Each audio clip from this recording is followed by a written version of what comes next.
మొదటి నుండి మీరు గమనిస్తూనే ఉన్నారు కదా, టీఆర్ఎస్ ఫైనల్లీ గెలిచింది. మీరు ముందే గెస్ చేశారా ఇది? పాకిస్తాన్ వర్సెస్ బంగ్లాదేశ్ ఉంటుంది, ఇండియా వర్సెస్ జింబాబ్వే ఉంటుంది. యాక్చువల్గా అవి ఇంట్రెస్టింగ్ లేవు, ఇది ఇంట్రెస్టింగ్ ఉంది. 2020 కంటే ఎక్కువ. వీళ్ళందరూ ఇంత శక్తులు ఉపయోగిస్తే వీళ్ళు 80,000, 60,000, 70,000లోనే ఉన్నారు. ఆవిడ ఏమీ లేకుండా ఒక్కతే తిరిగి, అందుకని స్రవంతి గెలిచినట్టు నా లెక్కలో. ఇప్పుడు నెక్స్ట్ ఎలక్షన్స్కి టీఆర్ఎస్కి బాగా టెన్షన్ ఉంది, అవగాహనని ఆలోచనని జనాలలో కల్పించింది ఈ మునుగోడు ఎలక్షన్స్ అనేది మాట. బీజేపీని ఓడించాలి అంటే ఇప్పుడు నాకు అర్థమైన ప్రకారం ఇప్పుడు టీఆర్ఎస్ చేసిన పరిస్థితి ఏంటంటే,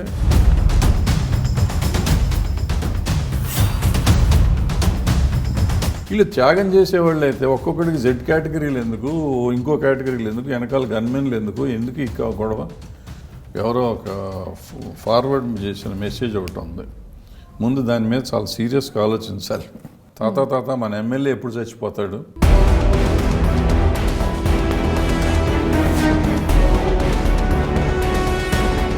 సో మనకు నిజాలు తెలియదు కానీ బట్ ఈ పరిస్థితుల్లో పిల్లలు నిజంగానే ఆలోచించే పరిస్థితున్నారు. అండ్ మీ పర్సనల్ వ్యూలో ఎవరికి సపోర్ట్ చేస్తారు తమ్మారెడ్డి గారు? దొంగక గజ దొంగ ఓటు అంటే దొంగకేస్తాం, గజ దొంగ బెటర్.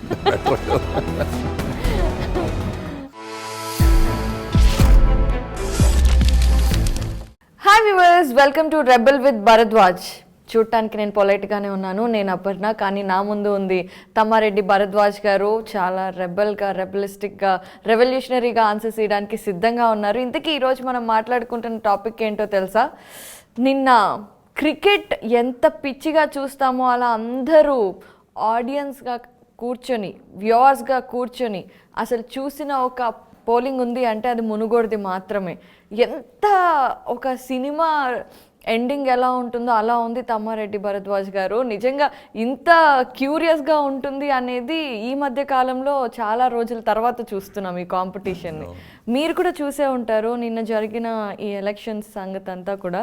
మీకేమనిపించింది అసలు ఓటింగ్ దగ్గర నుండి, మొదటి నుండి మీరు గమనిస్తూనే ఉన్నారు కదా, టీఆర్ఎస్ ఫైనల్లీ గెలిచింది. So how do you feel? మీరు ముందే గెస్ చేశారా ఇది? అంటే నిన్న ముందే గెస్ చేసాము గెలుస్తుందని, కానీ మనం 2020 మ్యాచ్లో ఉంటుంది కదా, నిన్న 2-3 పాకిస్తాన్ వర్సెస్ బంగ్లాదేశ్ ఉంటుంది, ఇండియా వర్సెస్ జింబాబ్వే ఉంటుంది, 2020 మ్యాచెస్. సో చాలా ఇంట్రెస్టింగ్గా ఉంటాయి అనుకున్నాం నిన్న. యాక్చువల్గా అవి ఇంట్రెస్టింగ్ లేవు, ఇది ఇంట్రెస్టింగ్ ఉంది. 2020 కంటే ఎక్కువ అయిపోయింది. ఎగ్జాక్ట్లీ. ప్రతి రౌండ్కి భయంకరమైన టెన్షను. మధ్యలో సెకండ్ రౌండ్, థర్డ్ రౌండ్లో అయితే బీజేపీ దాటేస్తుందేమో అని వచ్చింది. మళ్ళీ ఫోర్త్ రౌండ్ నుంచి మారింది. రకరకాలుగా వస్తూ ఉంది. నా లెక్కలో అందరూ గెలిచారు, ఈవెన్ కాంగ్రెస్ కూడా గెలిచినట్టు. ఎందుకు అంటే టీఆర్ఎస్ 86 మంది ఎమ్మెల్యేలు ఇంక్లూడింగ్ మంత్రులతో సహా, సీఎం గారితో సహా అక్కడే, సీఎం గారు అక్కడ లేరు అనుకో, ఒకరోజు వెళ్ళారు. బట్ మిగిలిన మంత్రులు కేటీఆర్ గారితో సహా అందరూ అక్కడే ఉండిపోయారు. 2 నెలలు అక్కడే ఉన్నారు. 2 నెలల నుండి మొత్తం ఎలక్షనీరింగ్ చేశారు. బీజేపీ దగ్గరకు వచ్చేటప్పటికి అమిత్ షా గారు కూడా అక్కడికి వచ్చారు. వీళ్ళంతా అక్కడే ఉన్నారు. ఇక్కడ ఉన్న లోకల్ లీడర్స్ అందరూ అక్కడే ఉన్నారు, కంప్లీట్గా అక్కడే ఉన్నారు. ఈ 2 months ఎలక్షనీరింగ్ చేశారు. డబ్బులు కానీ మందు కానీ ఏరులై పారింది, అక్కడ విపరీతంగా పారింది. ఇది కాకుండా కాంగ్రెస్ పార్టీలో గెలిచిన ఎమ్మెల్యేని కోమటిరెడ్డి, ఆయన్ని రిజైన్ చేయించి ఈ పార్టీకి తీసుకొచ్చి గెలిపించారు, డబ్బులు ఖర్చు పెట్టారు. సో ఆయనకి, రాజగోపాల్ రెడ్డి గారికి, ఆయనకి అక్కడ విపరీతమైన ఓటింగ్, ఆయన పర్సనల్ ఓట్లు చాలా బలమైన మంచి క్యాండిడేట్. ఆయన కాంగ్రెస్ నుంచి ఇటు తీసుకొచ్చారు. సో వీళ్ళు అంతకు ప్రీవియస్ ఎలక్షన్లో వీళ్ళకి ఆల్రెడీ 17,000 ఓట్లు ఏమి వచ్చున్నాయి. అయ్యి రాజగోపాల్ రెడ్డి గారి ఓట్లు కలిపితే ఈజీగా గెలుస్తారు అనుకున్నారు. దానికి తగ్గట్టుగా మొత్తం సెంట్రల్ గవర్నమెంట్ నుంచి కాకుండా వివిధ రాజకీయ పార్టీ, వివిధ స్టేట్స్ చీఫ్ మినిస్టర్లు కూడా వచ్చి క్యాంపింగ్ చేశారు. యోగి ఆదిత్యనాథ్ గారు, ఇంకా మిగిలిన వాళ్ళు కూడా 2-3 వచ్చి అక్కడ క్యాంపెయిన్ చేశారు. సో గెలుస్తానికి వాళ్ళ సాయశక్తుల, వాళ్ళ ప్రతిదీ, ఏ లాస్ట్ పిన్ వరకు అంటారు కదా, ప్రతి దానికి వాళ్ళు చేశారు. వీళ్ళు అటాక్ చేశారు. వీళ్ళిద్దరూ ఇట్లా చేస్తారంటే కాంగ్రెస్ వాళ్ళు యాక్చువల్గా రాజగోపాల్ రెడ్డి గారు పార్టీ వదిలిపెట్టి రిజైన్ చేయగానే ఆ పార్టీ అయిపోయింది, గెలవదు అనుకున్నది. ఆవిడ గోవర్ధన్ రెడ్డి గారి అమ్మాయి, ఆ అమ్మాయి స్రవంతి, ఆవిడకి 22,000 ఓట్లు వచ్చినాయి. చాలా తక్కువ వచ్చినట్టుగా, చాలా ఎక్కువ వచ్చినట్టు. డిపాజిట్ పేరుకి డిపాజిట్ లేదంటున్నాం, కానీ 22,000 ఓట్లు అంటే ఒంటి చేతి మీద ఆవిడకి. వీళ్ళందరూ ఇంత శక్తులు ఉపయోగిస్తే వీళ్ళు 80,000, 60,000, 70,000లోనే ఉన్నారు. ఆవిడ ఏమీ లేకుండా ఒక్కతే తిరిగి, ఒంటరి ఆడపిల్ల తిరిగి 22,000 ఓట్లు సంపాదించడం అనేది ఏదో రోజు 2 రోజులు రేవంత్ రెడ్డి గారు వెళ్ళారు, కొంతమంది వెళ్ళారు, ఏదో మాట్లాడారు, వచ్చారు. కానీ బట్ లేదు, వాళ్ళు కాన్సన్ట్రేషన్ అంతా రాజీవ్ గాంధీ దాని మీద ఇక్కడ తిరుగుతున్నారు, ఇక్కడ చేయలేదు. సో వాళ్ళు యాక్చువల్గా ప్రెస్టేజ్గా తీసుకున్నామని చెప్తున్నారు, కానీ అంత చేయలే. వాళ్ళు ముఠా కుమ్ములాటలు, ఈ కాంగ్రెస్ వాళ్ళ జీవితం అంతా అంతే. ఇక్కడ వాళ్ళు బాగుపడరు, దేశాన్ని కూడా బాగుపడినవారు. వాళ్ళల్లో వాళ్ళు కొట్టుకు చావటంతోనే పోతూ ఉంటుంది. సో అట్లా అందుకని స్రవంతి గెలిచినట్టు నా లెక్కలో. అందుకని ఇప్పుడు బీజేపీ అక్కడ 17,000 ఓట్లు ఉన్న బీజేపీ ఆల్మోస్ట్ 10,000 ఓట్లతోనే ఓడిపోయిందంటే ఆల్మోస్ట్ గెలిచినంత పని చేశారు. 2020 మ్యాచ్ గెలిచి లాస్ట్ బాల్లో 6 కొట్టాల్సిన కొట్టలేకపోయారు అంత. సో అందుకని వాళ్ళు గెలిచినట్టే నా లెక్కలో. వీళ్ళు గెలిచి ఓడిపోయినట్టు నా లెక్కలో టీఆర్ఎస్. ఎందుకంటే టీఆర్ఎస్ ఇవాళ ఉన్న పరిస్థితికి వాళ్ళు 30-40 వేల మెజారిటీతో గెలవాలి ధర్మంగా అయితే. కానీ చచ్చి చెడి 10,000 ఓట్లతో గెలిచారు.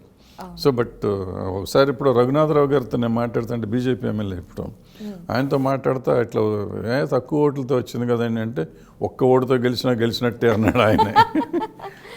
అదే ఫార్ములా మరి నిన్న వచ్చి వాళ్ళు పైసలు పెట్టి గెలిచిండ్రు, 10,000 కదా వచ్చినాయి అని ఆయన అంటున్నాడు. అంటే ఆయనే మొన్న నాతోనే ఒక ఓటు వస్తే గెలిచినట్టే అన్న మనిషి ఇవాళ 10,000 ఓట్లు పెద్ద లెక్క కాదండి. అంటే ఈ ఎలక్షనీరింగ్లో, ఈ స్వతంత్ర భారతదేశంలో ఎలక్షనీరింగ్లో ఎవరు ఎట్లా గెలిచినోడిదే లెక్క. సో ఇవాళ టీఆర్ఎస్ గెలిచినట్టే. కానీ ఇప్పుడు చాలా జాగ్రత్తగా ఉండాల్సిన విషయం ఏంటంటే, ఇంత కష్టం రేపు ఎలక్షన్కి ఒకటే అసెంబ్లీ కాన్స్టిట్యున్సీ ఉంది కాబట్టి ఇంతమంది పనిచేశారు. రేపు మొత్తం రాష్ట్రం అంతా ఎలక్షన్ వస్తే ఎంతమంది పనిచేస్తారు? ఎవడి జిల్లా, ఎవడి ఊళ్ళో వాడు చూసుకోవాలి కదా. అప్పుడు ఇలా పరిస్థితి ఏంటి అనేది ఆలోచించుకోవాలి. అసలు భరద్వాజ్ గారు నిజంగానే మీరు చెప్పినట్టుగా ప్రతి ఒక్కరూ వచ్చి అది నిజంగానే, అంటే ఒకప్పటి రాజుల కాలంలో ఇది నా రాజ్యం, నువ్వెలా పాగా వేస్తావు అన్నట్టు ప్రతి వాళ్ళు వాళ్ళదే సొంత రాజ్యం అన్నట్టుగా పోరాడారు. కానీ ఇక్కడ మనకి 2 వర్షన్స్ వినిపిస్తున్నాయి, అంటే చూస్తున్న జనాల నుండి. ఏంటి అంటే, బీజేపీ చాలా స్ట్రాటజికల్గా మాకు కూడా తెలంగాణలో బలం ఉంది అని చూపించుకోవడానికి ఇలాంటి స్టెప్ తీసుకుంది. టీఆర్ఎస్ పోటీగా మేము గెలుస్తాము, మీరు ఎంతమంది వచ్చినా మేమే కింగులం ఇక్కడ అనేది ఆ ప్రెస్టేజ్ ఇష్యూ. కాకపోతే ఇక్కడ మీరు అన్నట్టుగా ఓట్స్ ఎక్కడైతే డివైడ్ అయ్యాయో, ఇప్పుడు నెక్స్ట్ ఎలక్షన్స్కి టీఆర్ఎస్కి బాగా టెన్షన్ పడతారు, ఛాన్సెస్ వేరే వాళ్ళు గెలవడానికి కూడా ఉన్నాయి, మనం వేరే వాళ్ళకి కూడా ఓట్లు వేయచ్చు అనే అవగాహనని, ఆలోచనని జనాలలో కల్పించింది ఈ మునుగోడు ఎలక్షన్స్ అనేది బయట మాట. సో ఇది నిజమే అంటారా? డెఫినెట్గా నిజమే, కొంతవరకు నిజమే. అయితే ఏంటంటే, ఆల్రెడీ మనకి ఇంతకుముందు కాంగ్రెస్ ఆల్మోస్ట్ ఈక్వల్గా వచ్చేది, చాలా తక్కువ పర్సంటేజ్తో పోయింది. సో ఇప్పుడు బీజేపీ వస్తుందా ఆ ప్లేస్కి, కాంగ్రెస్ 3rd ప్లేస్కి వెళ్తుందా, లేకపోతే బీజేపీయే ముందు వచ్చేస్తుందా అన్న లెవెల్లో ఉంది ఈ ఎలక్షన్ చెప్పింది. ఈ ఎలక్షన్ ఎంత ప్రెస్టీజియస్ ఎలక్షన్ అయిందంటే, ఈ ఎలక్షన్లో గెలిస్తే రేపు తెలంగాణ రాజకీయం అంతా మారిపోతుంది, ఏ పార్టీ అయినా కానీ. సో ఇవాళ టీఆర్ఎస్ అంత ప్రెస్టేజ్గా తీసుకుంది. నిజంగా ఇక్కడ ఓడిపోతే ఇక వాళ్ళ జీవితమే అన్యాయం అన్న లెవెల్లో చేశారు. ఊరికే బయటికి మేకపోతే గాంభీర్యం చూపిస్తున్నారు, కానీ ఇది బై ఎలక్షన్ మాకేం చేసేది ఉంది అన్నారు. కానీ వాళ్ళు మొత్తం ప్రాణాలు ఒడ్డారు, చివరి రక్తం బొట్టు వరకు పోరాడారు. దత్తత తీసుకుంటాము అనేసారు. మరి ఇప్పుడు చూడాలి నెక్స్ట్ స్టెప్ ఏం చేస్తారు. వాళ్ళు స్టేట్మెంట్ ఇచ్చారు, తీసుకుంటానని చెప్పారు. ఏం తీసుకుంటారో చూడాలి. సో భవిష్యత్ అంతా వీళ్ళు చాలా జాగ్రత్తగా ఉండాల్సిందే. జాగ్రత్తగా ఉండకపోతే కష్టం. బీజేపీని ఓడించాలి అంటే, ఇప్పుడు నాకు అర్థమైన ప్రకారం, మీరు చెప్పిన దాని ప్రకారం బీజేపీ కాకుండా ఉండాలంటే, ఇప్పుడు టీఆర్ఎస్ చేసిన పరిస్థితి ఏంటంటే, కమ్యూనిస్టులను కలుపుకున్నారు. కమ్యూనిస్టులు కన్సిడరబుల్ ఓట్లు, అంటే 10,000, 5,000, 17,000 ఎంతో కొన్ని ఓట్లు ఉన్నాయి. ఆ ఓట్లు రావటం వల్లే ఇప్పుడు 5,000 ఓట్లు ఇటు నుంచి అటు షిఫ్ట్ అయిపోయినా కానీ వీళ్ళు ఓడిపోయేవారు. అవును. సో కమ్యూనిస్టులు కలుపుకోవడంతో ఆ 10,000 వీళ్ళే కాదు, కమ్యూనిస్టులే కాదనుకుందాం, 5,000, 6,000 అనుకుందాం. 5,000, 6,000 అయినా కానీ 5,000, 6,000 ఇటు రాకపోతే కూడా వీళ్ళు ఓడిపోయే పరిస్థితి. మెజారిటీ తగ్గిపోయలేదు. అది ఏమో బీజేపీకి పడ్డాయి అనుకోండి, వాళ్ళకి వాళ్ళు గెలిచిపోతారు కదా. ఓ 100 ఓట్లు 200 ఓట్లతోనే గెలిచిపోతారు కదా. So now BJP is our opposition అనుకుంటే మాత్రం ఇక్కడే కాదు, మొత్తం భారతదేశంలో ఎక్కడైనా కూడా అన్ని పొలిటికల్ పార్టీస్ కలవకపోతే అంత స్ట్రాంగ్ ఫోర్స్ అయిపోయింది. సో వీళ్ళు మునుగోడు ఎలక్షన్ తీసుకోండి కంపల్సరీ. మునుగోడు ఇప్పుడు బీహార్లో జరిగిన ఎలక్షన్, అక్కడ కూడా ఒక ఎలక్షన్లో బీజేపీ గెలిచింది, 1400-1500 ఓట్లతో గెలిచింది ఆర్జేడీ మీద. అక్కడ ఎంఐఎం బీఎస్పీకి తలా 2000 ఓట్లు వచ్చినాయి, 4000 ఓట్లు. సో వాళ్ళు కలిసి ఉంటే వీళ్ళకి 3000 ఓట్లతో వీళ్ళు గెలిచి ఉండేవారు. సో ఎక్కడికక్కడ ఏంటంటే వీళ్ళు అపోజిషన్స్ అన్నీ యూనిటీ లేకపోతే వాళ్ళన్న బీజేపీకి ఉన్న స్ట్రెంత్కి కానీ ఫైనాన్షియల్ పవర్కి కానీ పొలిటికల్ గవర్నమెంట్లు కూడా వాళ్ళ చేతుల్లో ఉన్నాయి కాబట్టి వాళ్ళని ఎదుర్కోవాలి అని నిజంగా అనుకుంటే వీళ్ళు అందరూ కలిసి ఉండాలి. ఇట్లా విడివిడిగా ఉంటే మాత్రం వీళ్ళు గెలవటం కష్టం, గెలవలేరు కూడా. సో ఇప్పుడు నేను చెప్పొచ్చేది ఏంటంటే ఇక్కడికి వచ్చేటప్పటికి వీళ్ళు అవసరమైతే కాంగ్రెస్తో కూడా అలయన్స్ పెట్టుకుని చేసుకోగలిగితేనే వాళ్ళని చిత్తుగా ఓడించగలుగుతారు.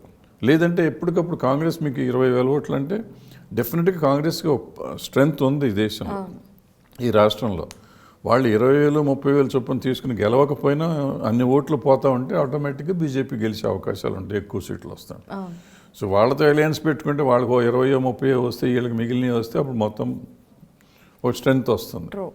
సో కమ్యూనిస్టులు కాంగ్రెస్ అందరినీ కలుపుకుంటే, అంటే బీజేపీ వద్దు అనుకుంటే, లేదు వీళ్ళు శత్రువులు వాళ్ళు శత్రువులు అందరితో పోరాడదాం అనుకుంటే నష్టపోయే ప్రమాదం చాలా ఎక్కువ ఉంది. అసలు బీజేపీ అనేది మామూలుగా మొన్నటి వరకు కూడా ఇంత ఇంపాక్ట్తో పనిచేయాలి, ఇక్కడ ఇంత పవర్ఫుల్గా ఇది చేయాలి అని అనుకోలేదు. ఎప్పుడైతే టీఆర్ఎస్ నేషనల్ పార్టీగా మారిందో అప్పటి నుండి వాళ్ళ కాన్సన్ట్రేషన్ అనేది ఎక్కువ పెరిగిందా అని కూడా ఒక డౌట్ వస్తుంది. అదేం లేదు, అది ఊరికే వంకే. కానీ మొదటి నుంచి కూడా, ఎందుకంటే సౌత్లో వాళ్ళకి ఎక్సెప్ట్ కర్ణాటక ఎక్కడ పెద్ద స్ట్రెంత్ లేదు. బట్ తెలంగాణలో ఛాన్స్ ఉంది మొదటి నుంచి. మొన్న 4 ఎంపీ సీట్లు వచ్చినాయి, అంతకు ముందు కూడా అప్పుడప్పుడు సీట్లు వస్తూ ఉండేవి. సో తెలంగాణలో మొదటి నుంచి బీజేపీకి కొంత స్ట్రెంత్ ఉంది, కొంచెం పెద్ద స్ట్రెంత్ కాబట్టి కొంచెం స్ట్రెంత్ ఉంది. సో ఆ స్ట్రెంత్ నిలబెట్టుకోగలిగే అవకాశం ఉంది ఇప్పుడు. ఎందుకంటే కాంగ్రెస్ వీక్ అయ్యింది మొత్తం, ఆంధ్ర తెలుగు రాష్ట్రాలు రెండిట్లోనూ కాంగ్రెస్ వీక్ అయ్యింది. అక్కడైతే చచ్చిపోయింది మొత్తం, ఇక్కడ బాగా వీక్ అవుతుంది. ఎందుకంటే వాళ్ళు ఇంటర్నల్ కుమ్ములాట్లో వాళ్ళ అడ్వాంటేజ్, వీళ్ళందరికీ అడ్వాంటేజ్ వాళ్ళు కొట్టుకోవటం. వాళ్ళు పదవులు లేవు, అసలు పార్టీ వస్తుందో రాదో తెలియదు, ముందు వాళ్ళు కొట్టుకుంటారు. వాళ్ళకి ఆ బుద్ధి ఎప్పుడు వస్తుందో రాదు, దేవుడు వాళ్ళకి బుద్ధి ప్రసాదించాలని కోరుకుంటూ వాళ్ళకి బుద్ధి లేకపోవటం వలన వీళ్ళు ఇట్లా అయిపోతుంది అనమాట. సో ఇప్పుడు బీజేపీ ప్రధాన ప్రతిపక్షంగానే రూలింగ్ పార్టీగానే అవుతుంది. సో వాళ్ళని ఎదుర్కోవాలి అనుకుంటే వాళ్ళు మనకు నచ్చరు, దేశానికి మంచిది కాదని మనం అనుకుంటా ఉంటే వాళ్ళతో పోరాడాలంటే మాత్రం అందరూ కలిసి పోరాడాల్సిన పరిస్థితి. ఒకప్పుడు 2 సీట్లు మొత్తం దేశంలో ఉన్న వాళ్ళు ఇవాళ మొత్తం దేశాన్ని 340 సీట్లతో దేనితోనో వాళ్ళ ఏలే పరిస్థితి వచ్చి ఆల్మోస్ట్ డిక్టేటర్షిప్ లెవెల్కి వెళ్ళిపోయారంటే, సో వాళ్ళు కరెక్ట్ అయితే కరెక్ట్ వదిలేసేద్దాం, కరెక్ట్ కాదు అనుకుంటే పోరాడండి సరిగ్గా. అంతేగాని వీళ్ళు కొట్టుకుంటా మళ్ళీ వాళ్ళు గెలిచారని చెప్పి అరుస్తూ ఉంటే వేస్ట్ అరవటం కూడా. కానీ మీరు చెప్పినట్టుగా అలయన్సెస్ పెట్టుకోవడంతో టీఆర్ఎస్కి వచ్చే లాభాలు కూడా చాలా ఉన్నాయి. కానీ కాంగ్రెస్తో పెట్టుకోవడం అంటే మీరు అన్నట్టుగా ఇంట్లోనే సరిగ్గా లేనప్పుడు ఆ ఇంట్లోని మనుషుల్ని మనం తెచ్చుకున్నాం అనుకోండి, మన ఇంట్లో కూడా పెద్ద తలనొప్పులే కదా. అది తెచ్చుకున్నారుగా. ఇప్పుడు బీజేపీ మన టీడీపీ వాళ్ళని 11 మందినో 10 మందినో అప్పుడు తెచ్చుకున్నారు లాస్ట్ టైము. ఈసారి కాంగ్రెస్ వాళ్ళని 10-12 మందిని తెచ్చుకున్నారు. ఎప్పటికప్పుడు తెచ్చుకుని పెట్టుకుంటానే ఉన్నారు కదా, పెట్టుకుంటారు ఏముంటుంది. పొత్తులు పెట్టుకునే దగ్గర వేరుగా ఉంటాయి కదా స్ట్రాటజీ. పొత్తులు పెట్టుకున్నప్పుడు ఆ 30 సీట్లలో తీసుకుంటుంది అంతే కదా. వాళ్ళు 30-20 ఎన్ని ఇస్తే అన్నిట్లో తీసుకుంటుంది, వాళ్ళు వస్తారు. ఎందుకంటే వాళ్ళకి కూడా పవర్ కావాలి కదా. పవర్ వచ్చేటప్పుడు ఇప్పుడు ఈ రాజకీయ పార్టీలు ఏయినమ్మా దేశం కోసమో రాష్ట్రం కోసమో చేసేవాళ్ళు తగ్గిపోయారు. నా కోసం బిజినెస్ చేసేవాళ్ళు ఎక్కువయ్యారు. All political parties they are doing business, they are not doing any sacrifice. మేము త్యాగం చేసి రాజకీయాల్లోకి వచ్చాం. వీళ్ళు త్యాగం చేసేవాళ్ళు అయితే ఒక్కొక్కడికి జెడ్ కేటగిరీలు ఎందుకు, ఇంకో కేటగిరీలు ఎందుకు, వెనకాల గన్మెన్లు ఎందుకు ఈ గొడవ? నేను పని చేస్తున్నాను ప్రజల కోసం అంటే ప్రజలు నన్ను కాపాడుకుంటారు. నేను ప్రజల కోసం పనిచేస్తాను, నువ్వు సెక్యూరిటీ అని చెప్పి గవర్నమెంట్ అడిగి నువ్వు ఏం పని చేస్తావు? ఇంకా నీ ప్రాణభయం నీకుంటే, ప్రాణాన్ని కోసం భయపడ్డవాడు ఎవడు దేశం కోసం నిలబడతాడని నేను అనుకోను. ఎందుకంటే మనకి ఆ టంగుటూరి ప్రకాశం గారు, గాంధీ గారు, నెహ్రూ గారు, ఎవరి పేరు చెప్పిన సుభాష్ చంద్రబోస్ గారు, భగత్ సింగ్ గారు ఎవళ్ళు చావుకు భయపడ్డవాళ్ళు కాదు. మన నాయకుల్లో ఎవరు చావుకు భయపడలేదు ఇంతవరకు. ఇప్పుడున్న నాయకుడు మీరు అడగండి, చూడండి, నేమ్ ఎనీబడి జెడ్ కేటగిరీ అడిగిన వాడు ఎవడన్నా ఉన్నాడా? లేకపోతే పోలీస్ సెక్యూరిటీ అడిగిన వాడు ఉన్నాడా? నాకు సెక్యూరిటీ వద్దు అని రోడ్డు మీదకి వచ్చేవాడు ఉన్నాడా? ఇప్పుడు చిన్న చిన్న పిల్లపిత్తరాళ్ళు కూడా వచ్చి ఎలక్షన్లోకి రాగానే నాకు సెక్యూరిటీ కావాలని వస్తున్నారు. అది ఫ్యాషన్ అనుకుంటున్నారా, లేకపోతే భయపడుతున్నారా, ప్రాణానికి భయపడుతున్నారో తెలీదు. వీళ్ళు దేశం కోసం ఏమన్నా చేస్తారని మనం నమ్ముదామా? వాళ్ళు ఏం చేయరు, వాళ్ళు డబ్బులు సంపాదించుకుంటాను, వాళ్ళు ప్రాణం మొత్తం ఉంటాం ఎందుకు, ఇంకేదో సంపాదిద్దామని. నిజంగానే మీరు అన్నట్టుగా పాలిటిక్స్ బిజినెస్లా మారిందేమో నాకైతే తెలియదు. కానీ ఇప్పుడు అందరికీ ఉండే ఇంకో ప్రశ్న ఏంటి అంటే, ఇప్పుడు మన బీజేపీలోకి వెళ్ళిపోయిన రాజగోపాల్ రెడ్డి గారికి పాపం లాస్ అయిపోయిందనే చెప్పాలి ఒక రకంగా అయితే. అంటే ఆయన టెంప్టేషన్స్కి మారిపోయారో, ఎందుకు మారారు, విలువలకి మారిపోయారో మనకు తెలియదు. కానీ సో ఇప్పుడున్న సిట్యువేషన్లో ఆయన పరిస్థితి ఏంటి అంటారు? ఆయన ఫ్యూచర్ ఎటువంటి స్టెప్స్ తీసుకోబోతోంది? అంటే ఫ్యూచర్ స్టెప్ ఏముంది, ఇప్పుడు ఆయన పార్టీ మారాడు, ఆయన ఆల్రెడీ ఎమ్మెల్యే నుంచి అది రిజైన్ చేసి ఇక్కడికి వచ్చి గెలిచి చేద్దాం అంటున్నారు. బీజేపీలోకి రావటం అంటేనే బీజేపీ సెంట్రల్ గవర్నమెంట్లో ఉంది కాబట్టి ఎంతో కొంత లాభం ఉంటుంది కాబట్టి, గెలిచినా ఓడిపోయినా, గెలిస్తే ఎక్కువ లాభం ఉంటుంది, ఓడిపోయినా లాభం ఉంటుంది కాబట్టి ఆయన రిలీజ్ అక్కడ రిజైన్ చేసి ఉంటుంటాడు. ఎందుకంటే ఇవాళ కాంగ్రెస్ పార్టీ రూలింగ్లో లేదు, స్టేట్లోనూ లేదు, సెంట్రల్లోనూ లేదు కాబట్టి ఆయనకి ఏ రకమైన బిజినెస్ బెనిఫిట్ ఉండదు కాబట్టి వచ్చి ఉంటాడు. వచ్చాడని చెప్తున్నారు పేపర్లలో, టీవీల్లో, అన్నింటిలో అదే చెప్తున్నారు. ఏదో కాంట్రాక్టులు వచ్చినాయి, అది నిజం అబద్ధం మనకైతే తెలీదు, తెలియకపోయినా కానీ చెప్తున్నారు కాబట్టి చెప్తున్నది మనం చెప్తున్నాం. సో ఇప్పుడు ఈ డెఫినెట్గా ఎంపీగా ఉంటే, ఎమ్మెల్యేగా ఉంటే ఆయన కొంత లాభం ఉండేదేమో, క్లౌట్ ఉండేదేమో. ఇప్పుడు ఆయన వదిలిపెట్టినందుకు కొంచెం కష్టం అవుతుంది. రేపు ఎలక్షన్ వచ్చేటప్పటికి ఇంకా ఇబ్బంది అవుతుంది. ఇప్పుడు ఎలక్షన్ అంటే మొత్తం బీజేపీలో ఉన్న క్యాడర్ అంతా, నాయకులందరూ కాన్సన్ట్రేట్ చేశారు కాబట్టి ఆయనకి ఇంత మాత్రం వచ్చింది. రేపు ఇంతమంది కాన్సన్ట్రేట్ చేసే పరిస్థితి ఉండదు. రేపు ఎలక్షన్ ఇంకా ఇబ్బంది అవుతుంది. సో ఆయనకి పొలిటికల్గా మాత్రం ఇంక ఇబ్బందే, కానీ వ్యాపారాత్మకంగా బెటర్ అయితే అయ్యి ఉండొచ్చు, చెప్పలేం. ఆల్రెడీ బెటర్ అంటున్నారు కాబట్టి అయ్యి ఉండొచ్చు, ఇంకా అవుతుందేమో కూడా. సో ఇది తార్కాణంగా తీసుకుని ఇవాళ తెలంగాణలో మిగతా ఎలక్షన్స్ అన్నీ ఎట్లా జరుగుతాయి, ఏం జరగబోతుంది, ఏం చేయాలి. అఫ్కోర్స్ కేసీఆర్ గారు మనం అనుకున్నంత అమాయకుడేం కాదు. ఎందుకంటే ఎలక్షన్ ఇంకా 5 రోజులు, వారం రోజులు ఉందన్న వరకు బీజేపీ 100% గెలుస్తుందన్నారు మొత్తం సర్వేలన్నీ. బట్ లాస్ట్ 4-5 డేస్లో అటు ట్విస్ట్ అయ్యి ఈ 10,000 ఓట్లకి తీసుకొచ్చారు దీన్ని. మొదటి నుంచి వీళ్ళు మేకపోతే గంభీరంతో మేము 20,000తో గెలుస్తామని చెప్తా ఉన్నారు, కానీ టీఆర్ఎస్ వాళ్ళు మొదటి నుంచి వాళ్ళు భయంతో ఉన్నారు. అందుకే వాళ్ళు అంతమంది వెళ్ళి కాన్సన్ట్రేట్ చేసి కూర్చున్నారు, ఊళ్ళల్లోనే ఉండిపోయారు. సో ఇప్పుడు ఇటు ఈయనకి భయమే, రాజగోపాల్ రెడ్డి గారికి భయమే, భవిష్యత్తులో ఉన్న అన్ని కాన్స్టిట్యున్సీస్ మీద టీఆర్ఎస్కి భయమే. ఎందుకంటే వాళ్ళు ఇంత డబ్బు పెట్టగలరు, వాళ్ళ పార్టీ ఉంది, బీజేపీ స్ట్రాంగ్ పార్టీ అయిపోయింది, వాళ్ళు ఎంతైనా పెట్టగలరు, కాంగ్రెస్ వీక్ అయింది. సో బీజేపీని తట్టుకోవటం ఎట్లా అని ఆలోచించాల్సిన పరిస్థితిలో టీఆర్ఎస్ ఉంది. మరి ఎలా తట్టుకుంటారో చూడాలి.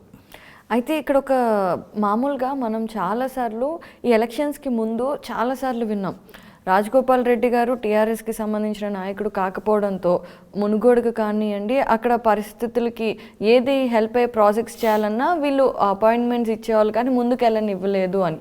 ఇలాంటి తప్పిదాలు టీఆర్ఎస్ ఫ్యూచర్లో చేయకుండా జాగ్రత్త పడుతుందా?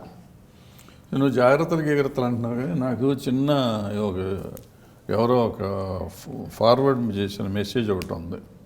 ముందు దాని మీద చాలా సీరియస్గా ఆలోచించాలి. దీంట్లో చిన్న ఏంటంటే, తాత మనవడిని ఏదో అడుగుతున్నాడు, తాత మన ఎమ్మెల్యే ఎప్పుడు చచ్చిపోతాడు, ఓ దేశంలో ఈ ఊళ్ళో బుడ్డోడు వాళ్ళ తాతని ఓ పిల్లోడు అడిగాడు. అదేం ప్రశ్న రా నాయన అన్నాడు తాత. మనవడు చెప్పింది ఏంటంటే, వాడి హాస్టల్ మేట్ చెప్పాడంట, వాళ్ళ ఎమ్మెల్యే చచ్చిపోతే ఎలక్షన్ జరిగాయంట, ఉప ఎన్నిక వచ్చిందంట, ఓటుకి 20,000 రూపాయలు ఇచ్చారంట. వాళ్ళ ఇంట్లో 4 ఓట్లు ఉంటే 80,000 రూపాయలు చొప్పున 2 పార్టీలు కలిపి 1,60,000 రూపాయలు ఇచ్చారంట. వాడి ఫ్రెండ్ సైకిల్ కొనుక్కున్నాడు, మెడలోకి బంగారపు గోల్స్ కొనుక్కున్నాడంట. అందుకని వీడు ఎందుకు అడిగాడు, తాత మన ఎమ్మెల్యే చచ్చిపోతే వీళ్ళ ఊళ్ళో కూడా వస్తుంది కదా, వీళ్ళ కాన్స్టిట్యున్సీలో కూడా వస్తుంది కదా, వస్తే వీళ్ళింటికి కూడా డబ్బులు వస్తే ఈడో సైకిల్ చైన్ కొనుక్కోవచ్చు అని. అప్పుడు తాతగారు ఏం చెప్పాడు ఫైనల్గా, మనోడా అనవసరం, ఎమ్మెల్యే చచ్చిపోకలే పాపం, బతికున్నాడు ఎందుకు చంపుతావు, దానికంటే ఏదైనా పెద్ద కాంట్రాక్ట్ ఇస్తే ఈయన ఇంకో పార్టీకి వెళ్తే, రిజైన్ చేసేసి ఇంకో పార్టీకి వెళ్తే ఇంకో ఎలక్షన్ వస్తుంది కదా, అంటే మన మునుగోడు ఎలక్షన్ దృష్టిలో పెట్టుకుని చెప్పుంటారు, రాజగోపాల్ రెడ్డి గారు కాంట్రాక్ట్ ఇస్తే రిజైన్ చేశారు అనేదాన్ని ఇండైరెక్ట్గా చెప్పుంటారు వాళ్ళు. సో మనకు నిజాలు తెలియదు కానీ బట్ ఈ పరిస్థితుల్లో పిల్లలు నిజంగానే ఆలోచించే పరిస్థితున్నారు. అంటే మన ఇళ్లలోకి వచ్చి డబ్బులు ఇస్తూ ఉంటే ఇంత డబ్బులు ఇస్తే ఈ డెమోక్రసీ ఎట్టా బతుకుతుంది అసలు ఎలా? ఒక్కొక్క ఇంట్లో ఇప్పుడు ఫ్రీ బీస్ అని చెప్పి చాలా ఇస్తున్నారు, సంవత్సరానికి ఒక్కొక్క ఇంటికి 50,000 నుంచి 1,00,000 రూపాయల దాకా వెళ్తున్నాయి. ఈ కాకుండా ఎలక్షన్ వచ్చినప్పుడల్లా ఇంత వెళ్తుంది. మొన్న మా దగ్గర, నేను శంకరపల్లి దగ్గర ఉంటాను, అక్కడ విలేజెస్లో మొత్తం 2 years బ్యాక్ ఎలక్షన్స్ జరిగినాయి, పంచాయతీ ఎలక్షన్లు 2-3 ఎలక్షన్లు జరిగినాయి. ఆ ఎలక్షన్ జరిగితే వారం రోజులు ఇళ్లలో అసలు ఫుడ్ లేదు, రోజు ఇంటికి ఒక్కొక్క ఇంటికి 10,000 రూపాయలు వెళ్ళినాయి ఆ వారం రోజుల్లో, ప్లస్ బిర్యానీ మందు మాకు కంటిన్యూస్గా వెళ్తానే ఉంది. సో ఈ పరిస్థితుల్లో ఉంటే రేపు ఎలక్షనీరింగ్కి ఎంతెంత డబ్బు అవుతుంది, ఎక్కడికి తీసుకెళ్తున్నారు ఈ దేశాన్ని వీళ్ళందరూ కలిసి? ఈ దేశాన్ని ఉంచుదాం అనుకుంటున్నారో చంపేద్దాం అనుకుంటున్నారు? మనం కూడా ఓటు వేసేవాళ్ళని చాలా ఆలోచించుకోవాలి. ఓటు ఎన్ని డబ్బులు తీసుకున్నో లేకపోతే మందు దాగి ఓటు వేసుకుంటే తర్వాత ఏమవుతుంది? మనం బాగానే ఉన్నాం అనుకుంటున్నాం, ఈ ఎన్ని రోజులు అయితే ఉంటాం, ఈ అర్జెంటీనా లాగానే అయిపోతాం ఎప్పుడో ఒక రోజు. వీళ్ళు డబ్బులని పెట్టేస్తారు, వీళ్ళు సమయం పోయింది, వీళ్ళు బాగానే ఉంటారు. రేపు పొద్దున ఒక 5 years తర్వాత 7 years తర్వాత ఇప్పుడు ఆ బీజేపీ వాళ్ళేమో ఉన్న స్థలాలు పొలాలన్నీ అమ్ముకుంటున్నారు, ఆల్ ఇండస్ట్రీస్. ఎల్ఐసి అమ్మేస్తామంటున్నారు, స్టీల్ ప్లాంట్ అమ్మేస్తామంటున్నారు, టెలిఫోన్స్ అమ్మేస్తామంటున్నారు, ఏది పడితే అది అమ్మేస్తున్నారు. వాళ్ళు దొరికిన వస్తువులను అమ్ముకుంటూ పోతున్నారు, ప్రైవేటైజ్ చేసుకుంటూ పోతున్నారు. సో అల్టిమేట్గా గవర్నమెంట్కి మిగిలేదేంటి? గవర్నమెంట్ దగ్గర ఉండటానికి ఏం లేదు, ఓన్లీ ట్యాక్సెస్ మీద బతకాలి. ట్యాక్స్ కట్టడానికి మన దగ్గర ఉండాలి.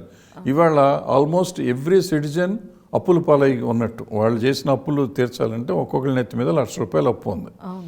ఇవన్నీ ఎక్కడికి తీసుకెళ్తున్నారు? ఈ గవర్నమెంట్స్ అన్నీ ఎక్కడికి తీసుకెళ్తున్నారు? మళ్ళీ ఇండియా షైనింగ్ అంటారు, జీడిపి పెరిగిందంటారు, ఏదేదో చెప్తున్నారు, మనకు అర్థం కాని విషయాలు. కానీ ఈ అప్పులు ఎప్పుడు తీరుతాయి? ఇలా మొత్తం అంతా ప్రైవేటైజ్ చేసుకుంటే పోతే స్థలాలు కూడా అమ్మేస్తున్నారు అన్నీ. అమ్మేసినాక ఇంకెక్కడికి వెళ్తాం? సో ఈ ఎలక్షన్లతో నిలబడతామా, లేకపోతే ఆ పిల్లోడు చెప్పినట్టు ఎవడో చచ్చిపోతే ఎలక్షన్ పెట్టి, ఎలక్షన్ జరుగుతుంటే ఎలక్షన్ ఖర్చు ఎంత అవుతుంది గవర్నమెంట్కి, దాన్ని వాడు భరిస్తాడు. ఆడుకుంటున్నారనమాట. వాడు రిజైన్ చేసి వచ్చేస్తాడు, పార్టీ మారుతాడు, లేదా వాడు చచ్చిపోతే ఇంకోళ్ళు వస్తారు. ఈ రకరకాలుగా మోసాలు చేసుకుంటాం, మన మోసం చేస్తున్నారు, మనం మోసగించబడుతున్నాం అనేది ప్రజలు గుర్తించాల్సిన సమయం వచ్చింది. ప్రజలు గుర్తించినా ఏమీ చేయలేని పరిస్థితి ఏమో అని ప్రజలు వాపోతున్నారు. వాపోవటం, డబ్బులు తీసుకుంటే ఇంకా వాపోవటం, డబ్బులు తీసుకోవటం మానేసి నిజమైన వాడికి ఓటేయటం మొదలెడితే అన్నీ జరుగుతాయి. వాపోవక్కర్లా. అమ్మో, ఇప్పుడు మునుగోడులోనే చాలా చోట్ల ధర్నాలు చేశారు, మాకు 5,000 ఇవ్వలేదు, నువ్వు 3,000 ఇచ్చావేంటని.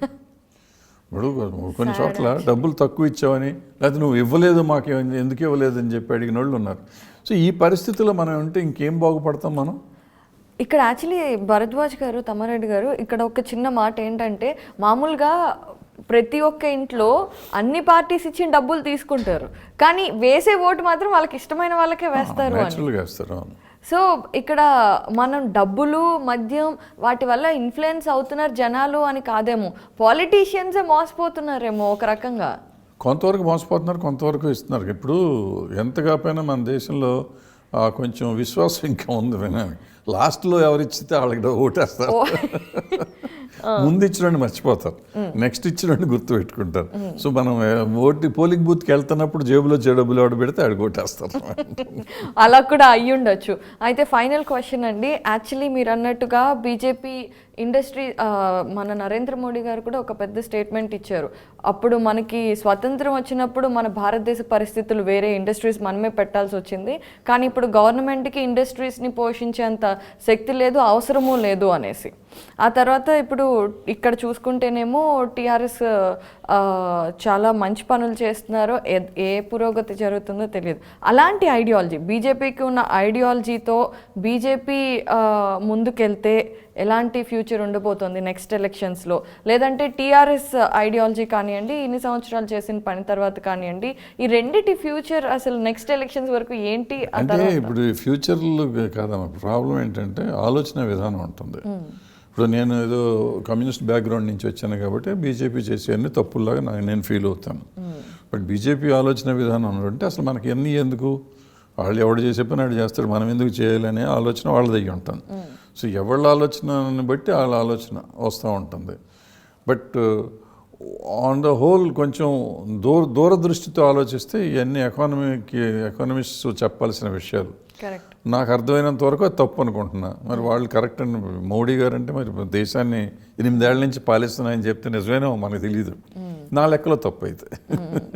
ఓకే, సో అది జరగకుండా ఉంటేనే బాగుంటుంది. అది చేస్తున్నారు. ఇప్పుడు చాలా తక్కువకి వెళ్ళిపోతున్నాయి. స్టీల్ ప్లాంట్ 40,000 కోట్లు అంటున్నారు, లక్షల కోట్లు ఉంటుంది. 40,000 కోట్లు అంటే ఊరికే ఇస్తున్నట్టే కదా. ఇంతకుముందు ఎయిర్పోర్ట్లన్నీ వెళ్ళిపోయినాయి, సీ పోర్ట్లన్నీ వెళ్ళిపోయినాయి, ఎల్ఐసి, బిఎస్ఎన్ఎల్, ఎన్నో, ఏది నేమ్ ఎనీ డ్యామ్ థింగ్ అన్నీ ప్రైవేటైజ్ అయిపోతాయి. అంటే ఇక్కడ వాళ్ళ చెప్పే పాయింట్ ఆఫ్ వ్యూ ఏంటి, ప్రైవేటైజ్ అయిపోతే ఎంప్లాయ్మెంట్ ఇవన్నీ పెరుగుతాయి, క్వాలిటీ ఆఫ్ లైఫ్ పెరుగుతుంది. కానీ అది పెరిగినట్టు మనకి ఎక్కడ కనిపించలేదు. ఎట్లా క్వాలిటీ ఆఫ్ లైఫ్ పెరుగుతుంది? మన ఇప్పుడు ఇది గవర్నమెంట్ తీసుకుందో లేకపోతే ప్రైవేట్ ఇంకో మేనేజ్మెంట్ వచ్చింది, నీ జీతం నీకే ఇస్తారు కదా, కొత్తగా ఇస్తారు, వాళ్ళు పోతే వీళ్ళు వస్తారు. ప్లస్ ఇప్పుడు గవర్నమెంట్ ఉంటే ఏంటంటే సెక్యూర్ లైఫ్ నీకు. గవర్నమెంట్ పోయిందంటే సెక్యూరిటీ కూడా పోతుంది కదా, ఎప్పుడైనా ఫైర్ చేయొచ్చు నేను. సో ఆ సెక్యూరిటీ అనేది లేదు. ఊరికే మనం వాదించాలి కాబట్టి, చెప్పాలి కాబట్టి చెప్తూ ఉంటాం. మభ్య పెడతానికి తప్ప ఎట్లా ఉంటుంది అది కాదు, కరెక్ట్ కాదు. ఓకే, సో మరి ఇప్పుడు రాబోయే ఎలక్షన్స్ మనకి స్పెషల్లీ ఇక్కడ తెలంగాణలో ఎలా ఉండబోతుందని మీరు అనుకుంటున్నారు? అండ్ మీ పర్సనల్ వ్యూలో ఎవరికి సపోర్ట్ చేస్తారు తమ్మారెడ్డి గారు? అంటే ఇప్పుడున్న పరిస్థితుల్లో టీఆర్ఎస్కే చేస్తాను. Okay, TRS. ఎందుకంటే కరప్షన్ గురించి మాట్లాడాలనుకుంటే మొత్తం భారతదేశంలో everybody is corrupted now, including me and you. So someway or other మనకు తెలుసో తెలియకుండా వీఆర్ కరప్టెడ్. సో కరప్షన్ గురించి మాట్లాడకుండా ఉంటే డెవలప్మెంట్కి వచ్చేటప్పటికి తెలంగాణ లాస్ట్ 8 yearsలో కొన్ని ఆస్పెక్ట్స్లో ఇప్పుడు మనం చూస్తున్నాం, రోడ్లు చూస్తున్నాము, లేకపోతే వాటర్ చూస్తున్నాము, పవర్ చూస్తున్నాము, ఇవన్నీ విపరీతమైన డెవలప్మెంట్ వచ్చింది ఇక్కడ. వాటర్, కరెంట్ అసలు ఉండేది కాదు, పవర్ ఉండేది కాదు మనకి. సమ్మర్ వస్తే పవర్ ఉండేది కాదు. ఇప్పుడు పవర్ 24 hours ఉంటుంది, ఏదో అప్పుడప్పుడు పోయినా కానీ ఉంటుంది. వాటర్ ఇంటికి నల్లాలు పెట్టించారు. చాలా చోట్ల నీళ్ళు వస్తున్నాయి, రావు అని నేను కూడా అన్నా. నల్ల ఇస్తామన్నా కానీ నీళ్ళు ఇస్తామని అంటాడు కేసీఆర్ గారు. నేను జోక్ చేసిన రోజులు ఉన్నాయి. ఎందుకంటే కేసీఆర్ గారు అన్ని అట్టకి చెప్తాడు కదా, చెప్పింది జనరల్గా చేయడం. సో బట్ ఇంటింటికి నల్ల అన్నాడు, నల్ల ఇస్తా అన్నాడు కానీ నీళ్ళు ఇస్తా అన్నాడు అన్నా నేను. బట్ నిజంగా నీళ్ళు వస్తున్నాయి ఇవాళ. అండ్ నీళ్ళు కూడా ఏదో 20,000 liters ఎంతో సంథింగ్ ఫ్రీగా కూడా ఇస్తున్నారు. So there is lot of thing.